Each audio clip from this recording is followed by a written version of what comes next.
We are recording this podcast on the lands of the Wurundjeri people of the Kulin Nation. We wish to pay our respects to elders past, present and emerging, and extend our respects to any Aboriginal or Torres Strait Islander people who may be listening. My name is Priscilla. And my name is Elise. Welcome to Novel Feelings, where we discuss representations of mental health issues in fiction novels. Quick reminder that we are trained psychologists, but this podcast is not therapeutic advice. We're also speaking today as psychologists and book lovers, not necessarily as people with the lived experiences we'll be covering today. Our voices are limited, but once again, we will be discussing and including some of these voices and opinions at the end of the episode. And today we are reviewing Helen Hoang's The Kiss Quotient. A quick note that we are a spoiler podcast, so we will be spoiling what happens in the Kiss Quotient, but we won't be spoiling any of the other books by this author. So about the author, Helen Hoang is that shy person who never talks until she does, and the worst things fly out of her mouth. She read her first romance novel in 8th grade and has been addicted ever since. In 2016, she was diagnosed with autism spectrum disorder in line with what was previously known as Asperger syndrome. Her journey inspired the Kiss Quotient. She currently lives in San Diego, California with her husband, 2 kids and pet fish. You can learn more about the author at www.helenhoang, that's HelenHoang.com. And a little bit about the book. Stella Lane thinks mathematics is the only thing that unites the universe. She comes up with algorithms to predict customer purchases, a job that has given her more money than she knows what to do with and far less experience in the dating department than the average 30-year-old. It doesn't help that Stella has Asperger's, and French kissing reminds her of a shark getting its teeth cleaned by pilot fish. Her conclusion? She needs lots of practice with a professional, which is why she hires escort Michael Fan. Gorgeous and conflicted, Michael can't afford to turn down Stella's offer and agrees to help her check off all the boxes on her lesson plan, from foreplay to more than missionary position. Ooh. Before long, Stella not only learns to appreciate his kisses, but to crave all of the other things he's making her feel. Their no-nonsense partnership starts making a strange kind of sense, and the pattern that emerges will convince Stella that love is the best kind of logic. So romantic. I know. So why did we choose this book for this podcast? This one was my idea. I love this book, and I will recommend it to anyone looking for a romance novel. Spoilers about Priscilla's feelings about this book. You encouraged me to read this before we even decided to cover this for the podcast. And it was only after I'd read the book and we were talking about it that we decided that it would be appropriate to cover for an episode. Yeah, the Kiss Quotient has an on-voice representation of autism spectrum disorder, specifically what's known formerly as Asperger's, and that's not commonly found in a romance novel, as far as I know. No, I don't think I've ever come across another book, at least with an own voices representation of autism spectrum disorder for romance. So yeah, it's quite unique in that way. Girls and women on the autism spectrum are not as understood in the general population as boys and men. The diagnostic criteria that we have for autism spectrum disorder were drawn based on research of boys, as far as I can remember. Girls and women on the spectrum are often either misdiagnosed or diagnosed quite late in life with autism. And that was the experience for Helen Hoang as well, wasn't it? It was her daughter that was first picked up for being on the spectrum. When she was doing research about what that meant, she realized that a lot of the characteristics applied to her as well. And she's spoken as well about how her experience informed her writing. So there's an interview with The Mighty that she did where she said, I had 2 goals when I wrote Stella, Stella being the main character. I wanted to offer a peek into the mind of an autistic woman and show that while her thought processes may be slightly different, she still has the same fundamental needs and desires as anyone else. And I hope to bring extra awareness to the existence and underdiagnosis of autism in women. And she also said, I was pursuing an autism diagnosis while I worked on this book, And writing Stella helped me explore aspects of myself I'd always hidden and never understood. Difficulty with relationships and intimacy, all-consuming interests, social awkwardness, routines, repetitive motions, etc. Beyond that, her insecurities with regards to her label are also mine. This book, and Stella, helped me embrace my differences and find the courage to share my diagnosis with my loved ones. A lot of people with autism spectrum disorder, which I think we'll start referring to as ASD for the sake of brevity, a lot of people with ASD do experience mental health issues such as anxiety, which certainly comes up in this book. It's something that does impact on people in a lot of different ways, particularly as the world is designed for people who may be neurotypical, so that don't experience ASD. So people who have a different way of thinking and processing, trying to fit in a world that's not necessarily designed for them. Yeah, absolutely. Clinical psychologist Tony Atwood has this saying that you don't have a problem with autism, you have a problem with neurotypicals. Another interesting thing about this book is that it has a lot of parallels to the romantic comedy Pretty Woman. So it is essentially a gender-swapped and more diverse Pretty Woman. So yeah, this is probably a good time to confess that I never watched Pretty Woman in full. I think I watched it many years ago. I don't have enough memory of it to give you a detailed critical analysis of it though. So I remember thinking it was okay. It's one of those really well-known romantic comedies that has been reviewed to death and everyone has an opinion about Pretty Woman. So as you may have gathered, we will be talking about these issues in our episode today. So we will, of course, be talking about autism spectrum disorder, as well as how that interacts with experiences of anxiety, in particular, the social anxiety that Stella experiences and sexual anxiety that she experiences too. Alongside this, just a note that we will be covering some discussion around toxic relationships. And because this is quite a steamy romance novel, there is a lot of sex in this novel, and we will be talking about some of this. Once again, we will try to keep it PG, but we can't.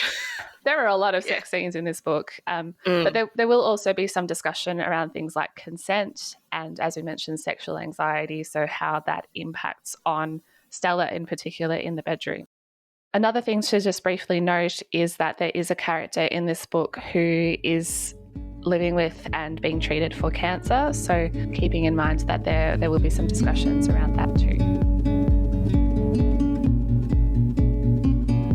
So, we meet 30-year-old Stella Lane, a wealthy and successful econometrician. So she's been diagnosed with Asperger syndrome, though we don't know this right away at the start. So we meet her for the first time while she's at lunch with her parents. Stella's mom is pressuring her to find a husband. Stella feels really insecure about being in a relationship and sex, and you can see her thinking about poor past experiences with men. There are little hints about her Asperger's. So we see that she's not comfortable with touches that she's not initiated. She's had to learn unspoken social rules explicitly. So you see her thinking that she has to count the 3 in her head when she makes eye contact, for example. Like it's not natural for her to hold eye contact with somebody. She has to consciously think about it. And she loves routines, and she can feel off balance if her routine is disrupted. At her office, she interacts with her colleague Philip, who tells her that she needs to be good at sex, which is gross. Blatant sexual harassment, really. Please don't, say something like that to your colleagues. Not a good idea. Following from this discussion, Stella, who's a really logical person, she thinks, well, that makes sense. I'm bad at sex. I need to get better at it. Therefore, I need to practice. So she then looks online for a professional escort, believing that they could help her learn about sex. So this is probably a good point for us to discuss what Asperger's or what ASD is in general. Priscilla, I suspect that you, based on your experiences, you probably know a bit more about ASD than I do, so I might throw over to you and jump in. Sure. This is a neurodevelopmental disorder, so you're born with it, and there are 2 main characteristics to it. So one is difficulties with social communication skills. So that's difficulties with social interaction, and those unspoken social rules that everyone else might learn implicitly. The second has to do with repetitive motions and restricted interests. So those are things like doing something over and over again, having a really intense and highly focused interest. So Yeah, it can be nearly anything, can't it? yeah, that's right. So interestingly, girls and women on the spectrum, their interests are often acceptable. So things like horses, games, toys, not unusual for a girl. So with the social aspect too, so girls tend to be better at masking the social difficulties of autism compared to boys. So girls tend to learn and adopt quite quickly what's expected of them, whereas that doesn't tend to happen quite so much for boys. And that's another reason why this is picked up in girls quite a bit later. What is the difference between ASD and Asperger's? Asperger is not a term that we use formally anymore. With the publication of Diagnostic and Statistical Manual 5th edition, or we'll call it the DSM-5 for short, that's been absorbed into the broader diagnosis of ASD. And Asperger's would fit what is now known as ASD without intellectual disorder. So essentially, they were reviewing the diagnostic criteria and the scientific research around this. And the people behind this came to the consensus that there wasn't really enough evidence to say that autism and Asperger's were separate, that they are more on a spectrum. That makes a lot of sense because people have lots of different symptoms that can be classified as autism spectrum disorder. And for some people, it is more mild. Yeah, and when we say spectrum, think of the color spectrum rather than a line. So that would give you an idea of the variety within this condition. So the other thing I just wanted to note at this point is that when we are starting to get a window into Stella's past relationships and her past sexual encounters, they have been pretty one-sided. So with the pleasure aspect being very much focused on the man that she's been in the encounter with, and Stella has not been getting pleasure from her sexual encounters. Yeah. And I certainly don't think this is necessarily a result of her being on the autism spectrum. In fact, I'd say that the guys that she's been having sex with have been real jerks. I think she is sort of blaming herself in these situations, but reading between the lines, I don't think it's her fault. But I can understand why that might lead to her becoming anxious, so worried about how she looks, about whether she's performing correctly, whether her partner's going to judge her, those kinds of things, because she's had pretty negative experiences so far with sex. Yeah, and I wonder if it's become a self-confirming cycle in the past for her, because she's got this belief that because she's different, she's not good enough. And these experiences have confirmed that for her. And therefore, the anxiety just continues. Yeah, it's self-perpetuating. Anyway, once Stella decides to hire an escort, we end up meeting Michael. So Michael is a very handsome 28-year-old Vietnamese American man who works as an escort. So Michael escorts once a week, so just on Friday nights, to help pay for his mother's medical bills. So we learn later on that Michael's mother is experiencing cancer, very sadly. So Stella and Michael end up meeting in a hotel. There's some slightly awkward introductions. Eventually they start to get intimate, but after some trepidation, Stella freezes up pretty quickly. So she enjoys kissing Michael and is very attracted to him, but is sort of unwilling to go further, and Michael doesn't want to push her to go further anyway. So that night they end up sleeping together, but only in the literal sense. There's a clear comparison here between the way Michael looks, and an actor named Daniel Henney. So if you want to picture how handsome Michael is, Google Daniel Henney. On a more serious note, you can tell there's no explicit discussion about consent here. But Michael is very respectful of Stella's boundaries. It's even that I feel is such a low, like it's such a low bar to praise him on. Yeah. Her anxiety is very much in her body. So she completely freezes up, and thankfully Michael is able to pick up on that. But yeah, I don't want to give him too many cookies for that. No, you should just do that for people. At least compared to some of the sexual experiences that Stella's had in the past, he is, he's doing okay. So even though Michael does not do repeat clients, typically that's a rule that he has as part of his escorting, but he does find Stella very attractive too and ends up agreeing to have further sessions in which Stella creates a bit of a lesson plan, so the things that she wants to go through and to experience. Yeah, literally. When the summary says Michael agrees to help her check off the boxes, she literally made the boxes. And one other thing that Michael picks up on is that it's very sort of one-sided what she's expecting to get out of this. So in the sense that it's very focused on the man's pleasure and not so much on her pleasure. So he gets her to write foreplay at the top of the checklist, for example. But look, they don't end up following the lesson plan completely. No. To go a bit off topic. So, second session that they have together goes quite similar to the first. So Stella freezing up when it comes to getting more intimate. Michael realizes that she never had foreplay and romantic foreplay as well. So they went on a date. It was really cute and quite gross to watch, I imagine, because they started making out in the ice cream shop. But when you're in Stella's shoes, that's pretty hot. Yes. Even though the bystanders are like, get a room. Yeah. Yeah. So by the time they get to the hotel room, she's relaxed and she's really into it. That certainly helps her in the bedroom to feel more comfortable. Yeah.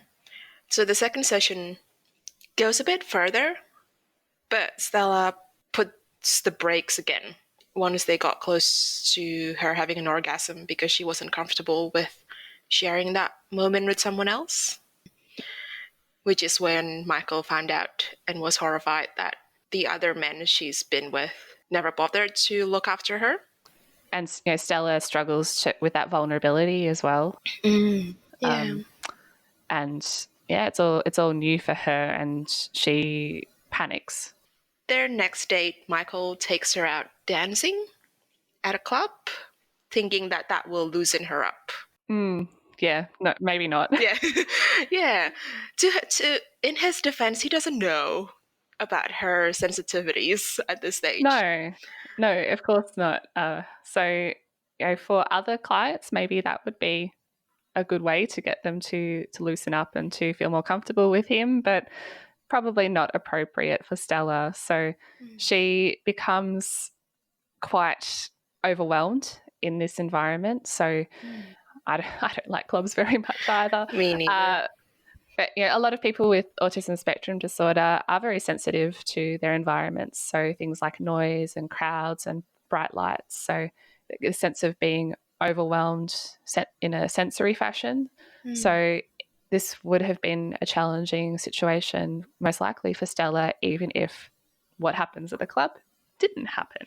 Yeah, and what happens at the club is Michael runs into a former client who forcibly kisses him. Not good. No. Stella sees them kiss, assumes that Michael enjoys that, feels jealous, and then she runs outside because she's overwhelmed by everything that's going on. Michael's cousin Kwan, who ran into them at the club, follows her outside and recognizes the signs of ASD because his brother is also on the spectrum.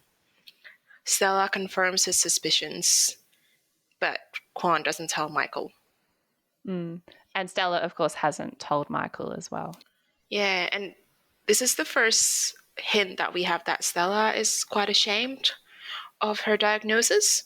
She thinks about how people always change how they act around her or even leave her when they find out and she doesn't want Michael to do either of those things. I can definitely see where she's coming from. I'm sure she's had lots of that experience. It's a sort of situation where I think if Michael had known this earlier, he probably is a decent enough person that he would have tried to accommodate her earlier and to learn and ask her how he can better support her. But I think Stella's been socialized to be quite ashamed of her autism, which is a common, very sad experience that a lot of people go through, and certainly not fair on them to feel that. But when you're in a world that's designed for neurotypical people, it's understandable why people grow up feeling that way. Yeah, absolutely. So, after that disastrous date, Stella proposes a new plan, asking Michael to be her pretend boyfriend instead, so she can practice being in a relationship. Because she believes that she's bad at the romance part as bad as she is at the sex part. In typical romance fashion, I'm sure that's exactly how it will proceed. They will definitely remain pretend boyfriend and girlfriend and will not develop feelings for each other. Yep, I love this trope. A little bit cliched, but I still do enjoy this story. And for me, I don't mind tropes and cliches when the characters have the spark. The characterization and the unique elements of the story certainly do give this an interesting angle, I think.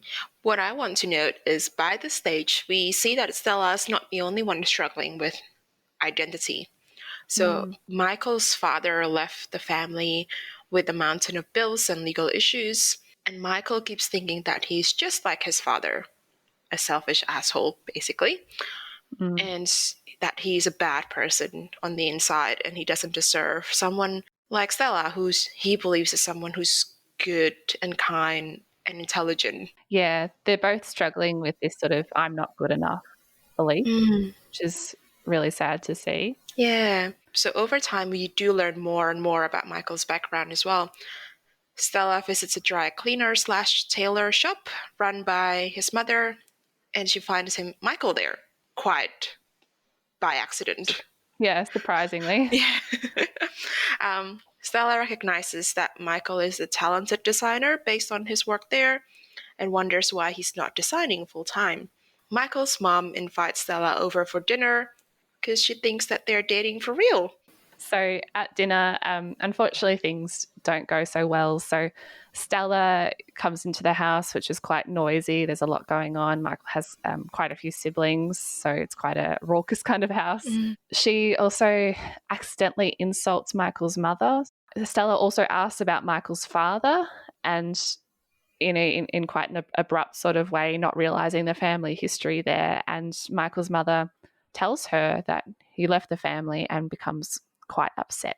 Some of this is, you know, stuff that she wouldn't have known going in, and other parts are her struggling to read the social cues of the situation. Yeah, I'm also not reading that when people ignore your question, there's probably a good reason for it. Definitely. And, you know, at this stage, Michael is wondering if he should be ending the relationship, you know, thinking that it is wrong to be accepting her money as she's paying him for this fake relationship, as well as, you know, as we've spoken about, wondering if this does, if there is a comparison with his father, so who left the family and all the money troubles he had, and Michael always compares himself to his father. But the next day, Stella brings chocolate to the dry cleaners to apologise to Michael's mother, and Michael, after speaking to Quan, starts to realise that Stella is on the autism spectrum, and that's a bit of a light bulb moment for him. Michael decides to keep the relationship going, wanting to be near Stella. I sort of rolled my eyes in this scene because he was like, oh, so she's autistic. Oh, so she actually needs this practice for real. Oh, I'm going to be a good person and help her. And that will prove that I'm not my father's son. And I was like, sure, Michael. Yeah, it's just because you're being altruistic, not because you have feelings for her or you're extremely attracted to Stella. Over time, their relationship develops. Michael and Stella are clearly falling for each other. There are, you know, multiple sex scenes where Yeah. Stella's able to relax and start enjoying sex. And it's not so much the kind of checklist situation. Yeah. It's more that they have more of this intimate sort of relationship. And it gets to the the climax of the novel, for lack of a better word. Yeah. Stella invites Michael to a charity event. And before the event, Philip actually asks Stella to go with him. And again, there's a forcible kiss. This happens a few times in this novel, unfortunately. But Philip forcibly kisses Stella, who then tells Michael about this, and he becomes quite angry. Philip doesn't seem to care about what Stella feels about him, only that they both have issues, according to him, and therefore they'll be great for each other. Yeah, I don't know about that. So a quick note about Stella's job. She's an econometrician, as we mentioned, and her role is to basically work out algorithms for the recommended for you section in online shopping sites. She realizes that men stop buying underwear for themselves about 2 years prior to marriage. She then works out eventually that the main factor, which she assigns the symbol beta to, is love. So men stop buying underwear for themselves because their female partners start doing that for them, which is the only aspect of this book that I found odd. I have been in a couple of long-term relationships, and I don't think I've ever bought underwear for my partner. I don't know, like, you're an adult, buy it for yourself. That's the thing. I'm like, I can't imagine buying underwear for another adult. Yeah, look, I get that it's this whole thing about, she loves maths, she loves numbers and calculations, and, finding this like love constant is, this sort of like romantic thing. When you apply some critical thought to it, I don't really know if this equation would hold up in the real world. Yeah, and I just wonder, do people really do this? Maybe some do. Yeah. I don't know, maybe in some areas, some types of relationships. I don't, like, I'm about the same age as Stella, and if that's the case for men in general around this age, please buy your own underwear. Don't rely on your girlfriend, if you have a girlfriend, to do that. Yeah. Anyway, at the charity event, Michael is not very comfortable. Stella's father is being quite judgmental. Michael becomes quite annoyed by Philip and saddened by this intellectual connection that he notices between Philip and Stella, becomes a bit envious. And then Michael realizes that his former client, who he ran into at the club earlier in the book, is also present and turns out to be Philip's mother. So drama. So that doesn't go down too well.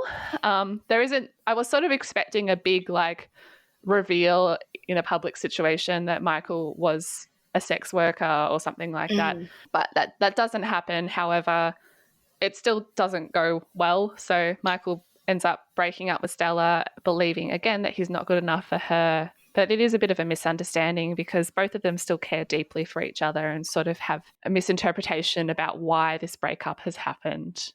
Their core beliefs that they're not good enough are driving their interpretation of what the other person is saying or doing. Yeah, Michael's been watching this intellectual connection that Philip has with Stella, and that's confirming his belief that he's not good enough for her. And as Michael is doing this, I'm not good enough for you, therefore I have to leave you thing, all Stella's hearing is that she's unlovable because of her ASD. Because Michael said that at one. Well, Michael didn't say those words, but he said that he knows she's autistic. And from that point on, all Stella's hearing is that he doesn't love her because she's autistic. Yes, which could not be further from the truth.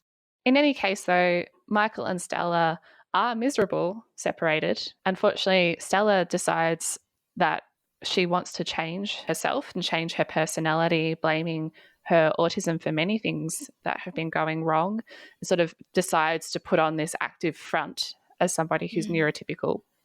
So she asks Philip to dinner in an attempt to try to move on from Michael. Like, Stella, have higher standards for yourself. Yeah, that's right. The dinner, anyway, it doesn't go particularly well. Philip tries to kiss her and she turns away. Michael happens to be in the neighborhood, sees this from the other side of the street and ends up punching Philip. And then, eventually Michael realizes that Stella does love him. He sends her flowers, asks her out to dinner. She initially rejects the offer, but he persists. It gets to the point where he approaches her outside of her office and tells her that he loves her. One thing I just wanted to note about Stella's attempts to put on a different front is that this is something that's called masking. So something that often happens when people who are on the autism spectrum attempt to sort of blend in and to hide, actively performing a social behaviour that is deemed to be more acceptable and hiding those that are deemed to be unacceptable. It's often in an attempt to fit in or to increase the connection with other people or to be seen as being more likeable. It's really difficult for people to keep up in the long term and can be really quite exhausting and often just doesn't really help the person in the long term. One thing I would note about this is that Stella believes that her ASD is the problem is very much her beliefs and not the story's perspective. Her ASD is not the reason for her difficult sexual encounters in the past or other things going wrong. A lot of it is miscommunication and people being jerks.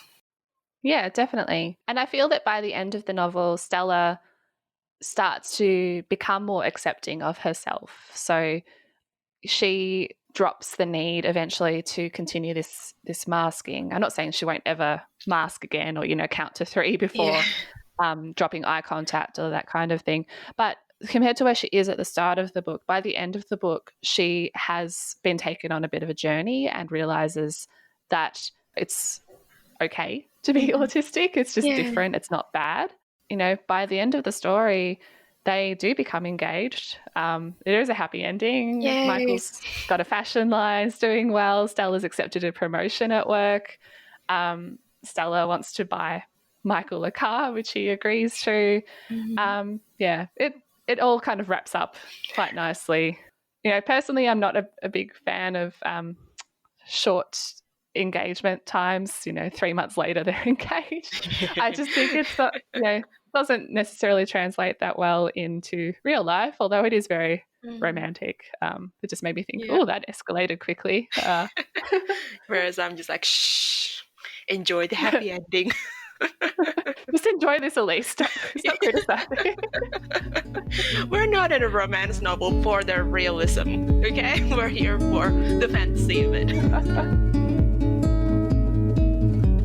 Priscilla, what were your favourite moments? Well, like I said before, I love this book, so it's a bit of a challenge to narrow it down to just moments. But I would say that having a hot Asian male lead in a romance novel was a big deal for me. Asian males as romantic leads are not very common. As Asians as leads in general are not common in Western pop culture. But I think there are a lot of conversations to be had around why Asian men are not seen to be as attractive as other races, perhaps. And I like to think that's changing, and part of it is certainly to do with representation. I mean, I feel like everybody was drooling over Henry Golding in Crazy Rich Asians. So, he's gorgeous. Michael Phan might be the next big, Asian romantic lead. Yeah. And I'd like to see that. Me too. I also really loved Stella and Michael's date at the ice cream shop. And I also really enjoy Stella's character development and her learning to accept who she is and not be ashamed of, who she is, because she always thinks about it as a disorder. But I don't know. I don't like to think of autism as a disorder because that's just part of who you are. Anyway, what about you, Elise? What are your favorite moments from this book? Overall, I really enjoyed Stella's character development and how she becomes more confident in herself and her sexuality as well.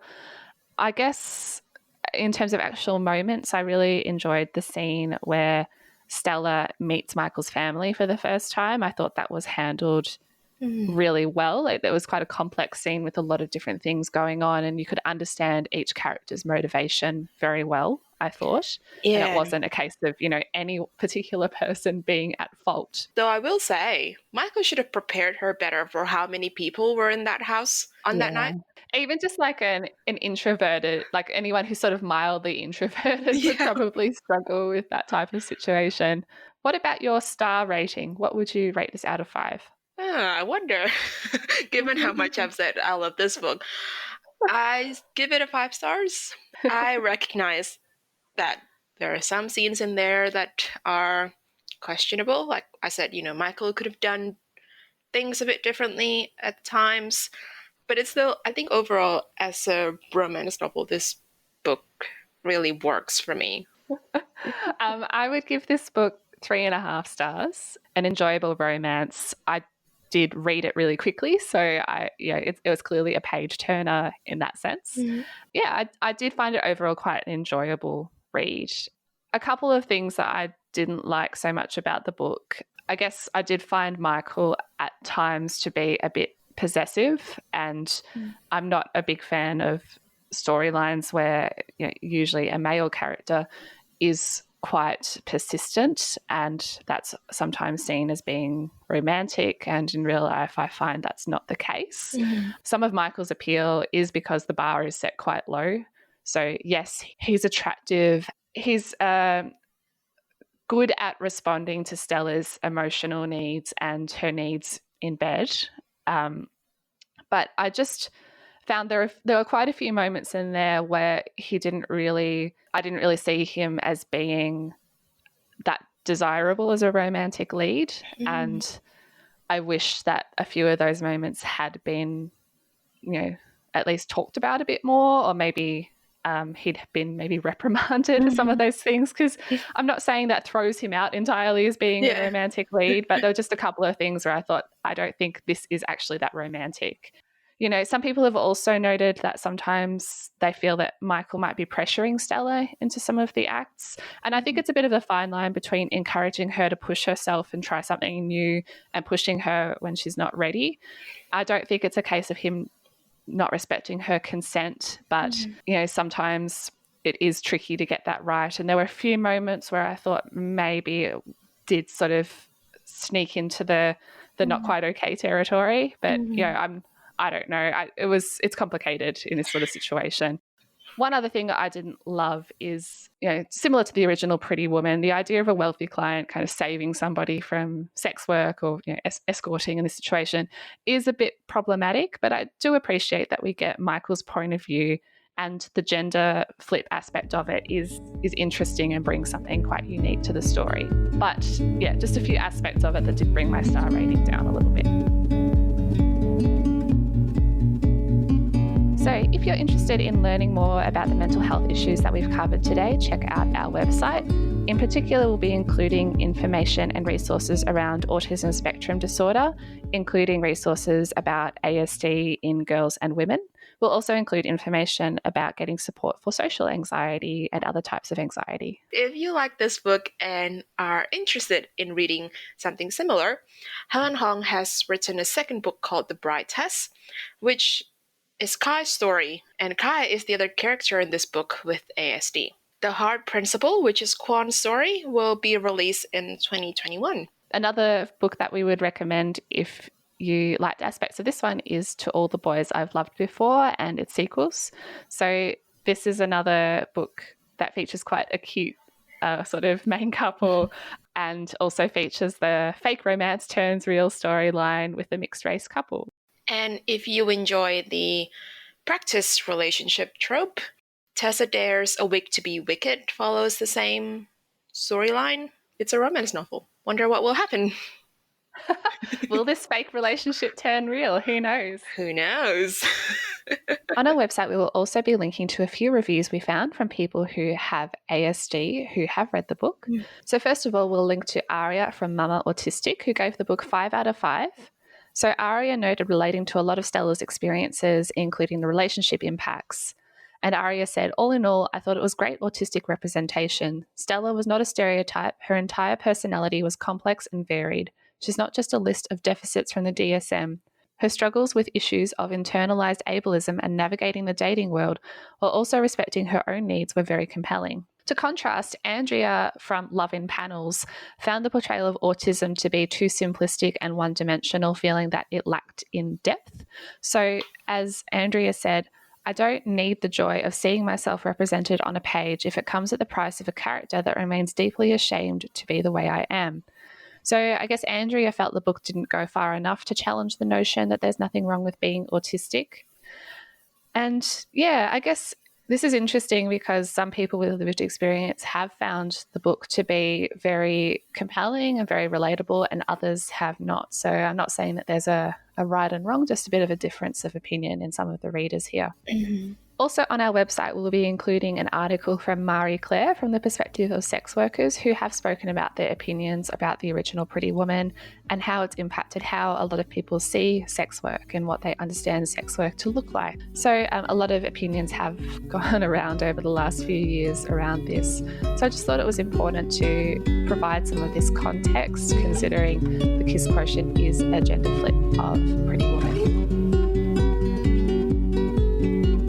For all of the above resources, recommendations, and an episode summary, check out our website, novelfeelings.com. You can also visit our mental health resources page to learn more about getting support for yourself or somebody that you care about, or to learn more about mental health in general. If you would like, please leave us a review on Apple Podcasts or wherever you get your podcasts. And if you want to ask us a question or just to chat, you can send us a message via our website or on social media. At the moment, we are on Twitter and Goodreads. Find us on Twitter at novel_feelings and on Goodreads via goodreads.com/novel_feelings. And Priscilla, where can we find you? You can find me on Instagram at paved with books with an extra S at the end. Well, thanks for listening, everybody. See you next time.